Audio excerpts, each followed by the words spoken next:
Action. Bonjour, chers amis, bienvenue sur cette vidéo de Hacker Human.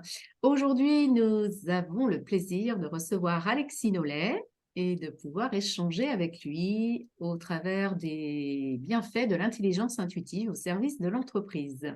Bonjour Alexis. Bonjour Valérie.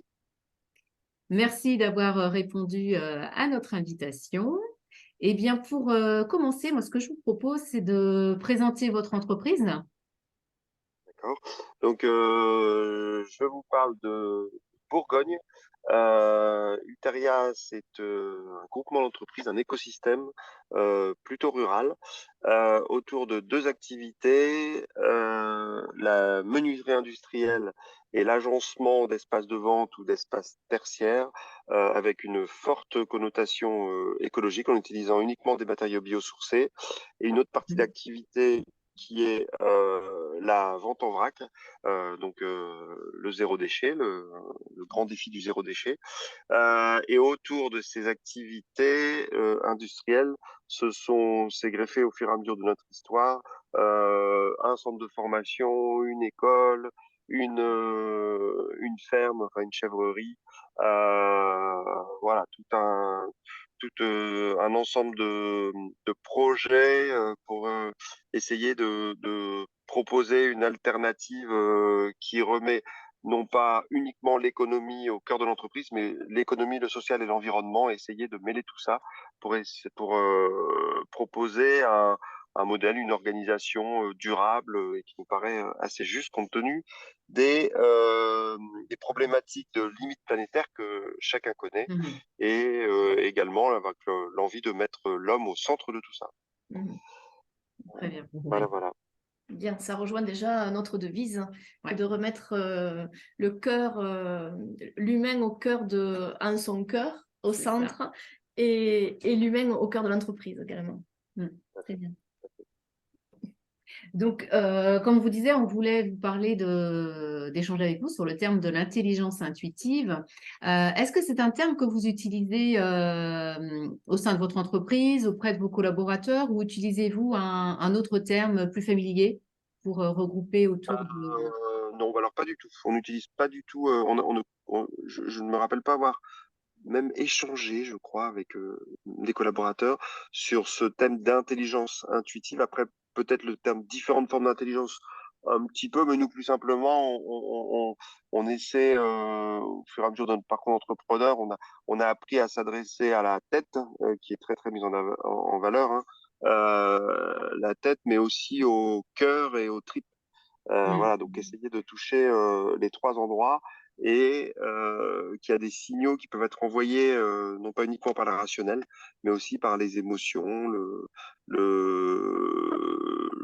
petit papillon dans le ventre, le cœur qui bat, etc. Enfin, voilà, des choses un peu moins rationnelles, mais qui peuvent aider également à prendre des décisions, à réfléchir, Mhm. etc. Mais non, on ne parle pas, je ne veux pas pouvoir vous faire un grand cours sur l'intelligence intuitive, ça je ne saurais pas.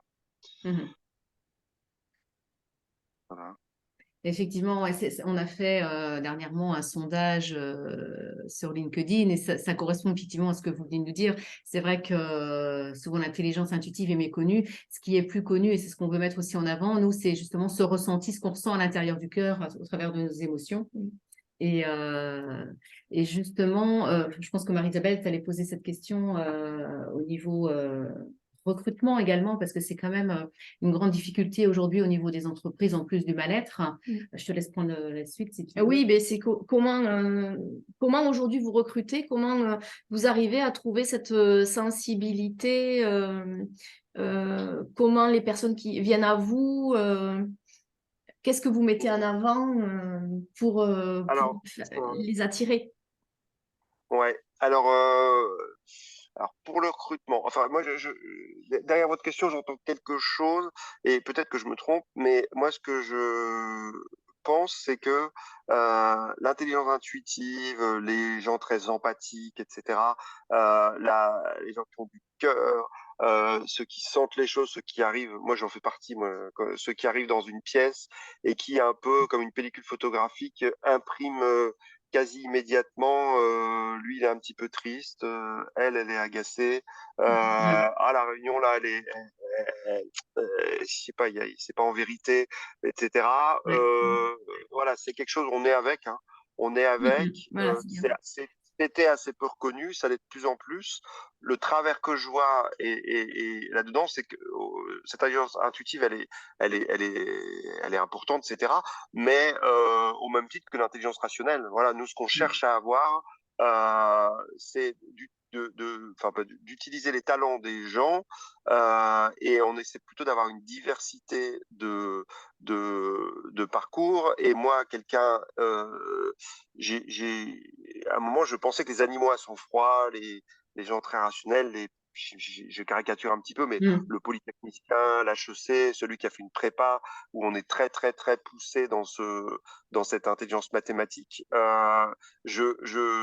Moi, en tant que grand sensible, etc., je pouvais cataloguer les gens de très froids et du coup inhumains. Et en fait, maintenant j'ai bientôt 50 ans, voilà, je pense que j'ai un regard sûrement beaucoup plus juste, de ne pas mélanger le regard très froid, la capacité à analyser, c'est hyper précieux en entreprise, l'animal à sang froid qui regarde, qui analyse, qui fait marcher son intelligence et qui, par hypothèse, se dit, bon, la meilleure stratégie pour l'entreprise, on devrait aller là. Et en effet, il ne tient pas forcément compte de l'humain, de la sensibilité, etc. Et puis, il peut arriver avec une solution. Voilà, par exemple, il faut se séparer de ce collaborateur. Bon. Mm. Et avant, j'avais tendance plutôt à juger ça en disant en mélangeant ça avec la bonté, avec les valeurs humaines, etc. Maintenant, plus du tout. Moi, je crois on a besoin de ces gens-là parce que c'est très très précieux, surtout en des temps troublés, comme on vient un petit peu en ce moment, et de mélanger ce type de personnalité avec des personnalités beaucoup plus intuitives, sentimentales, où c'est le dernier qui a parlé qui a raison, où ils ont envie de faire plaisir, où on écoute ce qu'on a, on parle de ses besoins, où on est très sensible au bien-être de l'autre, etc. C'est très, très, très précieux également. Et je pense que ce n'était pas écouté en entreprise.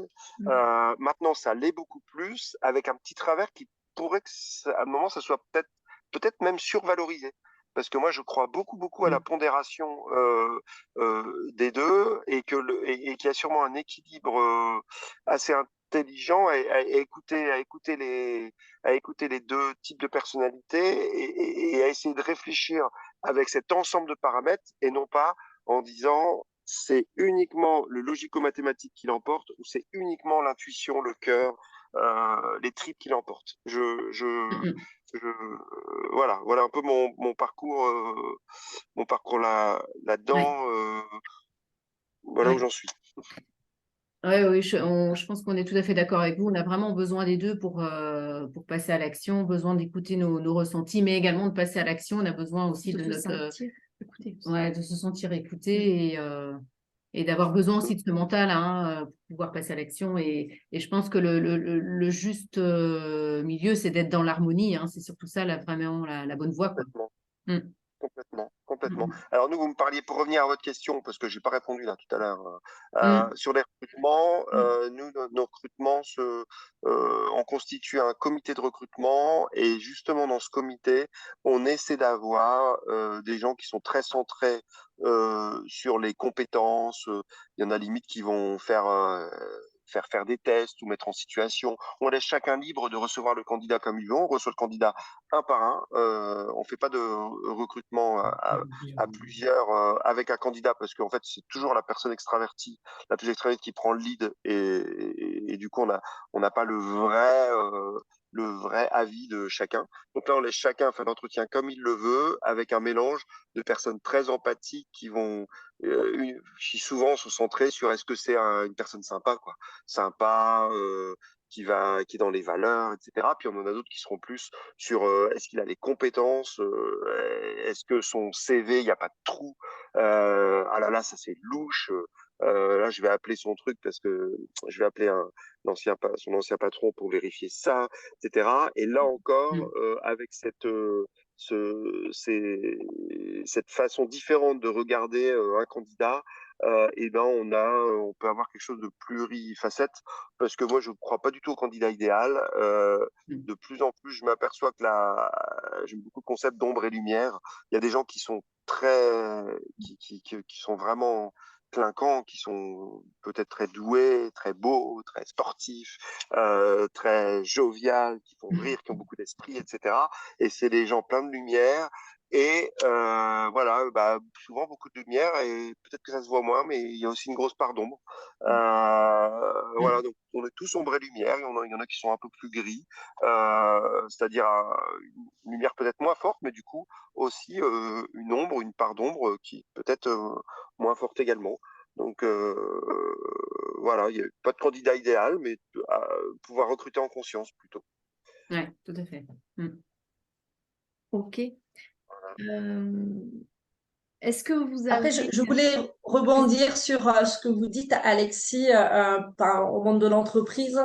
En effet, moi, on s'attelle surtout aussi dans une entreprise, pas forcément aller recruter ailleurs, mais déjà regarder les personnalités qu'on a déjà dans l'entreprise. Parce que comme vous le disiez tout à l'heure, il y a peut-être des personnes qui sont plutôt introverties, qui se mettent peut-être à l'écart et qui n'osent pas aussi postuler à un poste qui correspond à leurs attentes. Et ce qui me semble important dans l'entreprise, c'est vraiment au-delà du paraître, on va dire, de ce qu'on voilà, de pouvoir ressentir les choses si elle est plutôt dans l'empathie, plutôt joviale, plutôt triste, et pas forcément aussi aller creuser un peu au niveau des compétences. Donc, moi, je suis partie prenante du fait que il faut avoir des compétences techniques, des diplômes. C'est important quand on veut recruter des postes spécifiques et en même temps prendre en considération aussi le savoir-être dans le recrutement. Dans mon ancienne société, nos clients nous demandaient en effet du savoir-faire, mais pas forcément, c'était pas leurs premières attentes. C'était aussi le savoir-être, pouvoir aussi intégrer une personnalité au sein d'une équipe existante, par exemple.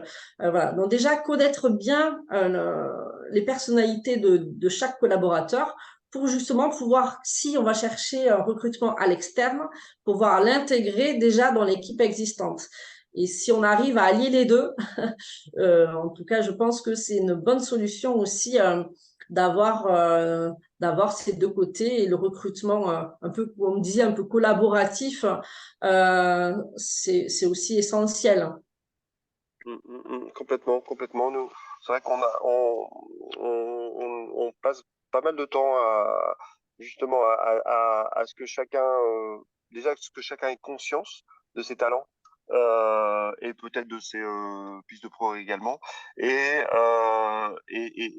que nous on essaie plutôt de ça c'est à un moment on est passé dans un mode de management qui s'appelle l'holacratie, voilà un mode un peu libéré. Voilà, duquel on est sorti, mais on a gardé quelque chose de précieux et notamment la notion de rôle. Nous, on ne cherche, on définit pas un poste et ensuite on cherche quelqu'un à mettre dedans.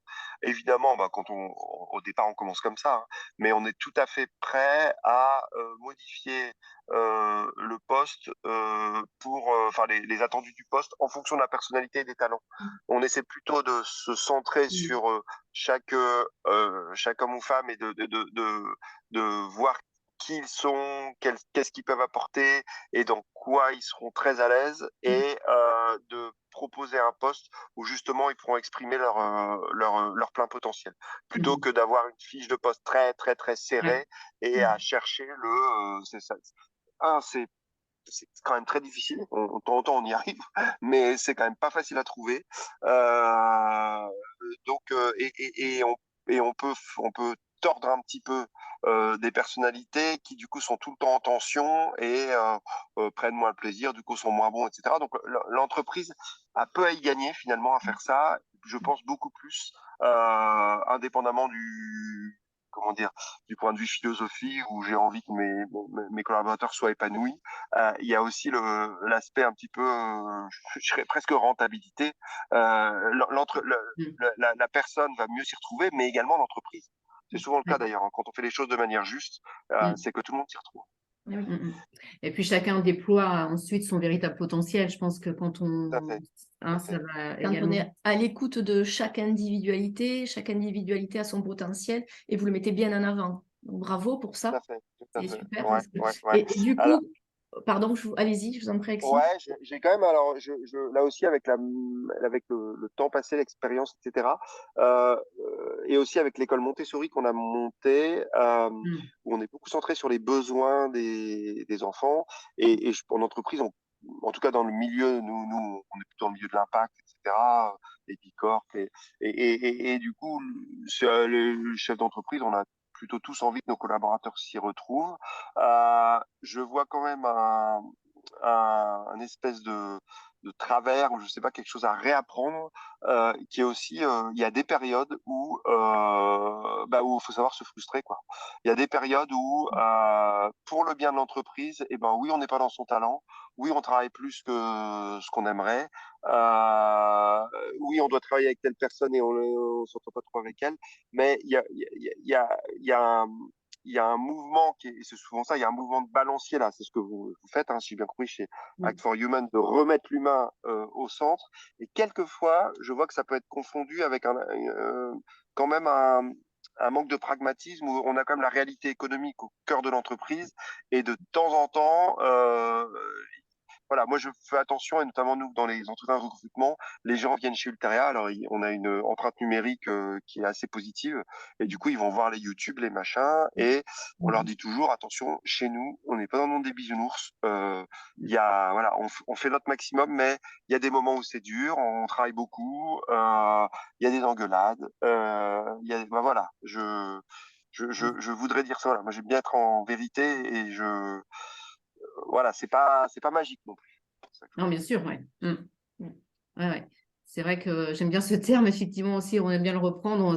Voilà, on n'est pas dans un monde de bisounours. C'est pas, effectivement, on tend à aller vers quelque chose d'excellent, d'authenticité, mais effectivement, il y a des moments difficiles et on a quand même une entreprise à gérer, à manager et à être rentable, effectivement, hein. Ça, c'est des termes qui sont importants.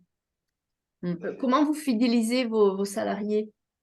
Est-ce que Euh, Comment on les fidélise? Alors, on n'a pas de programme de fidélisation.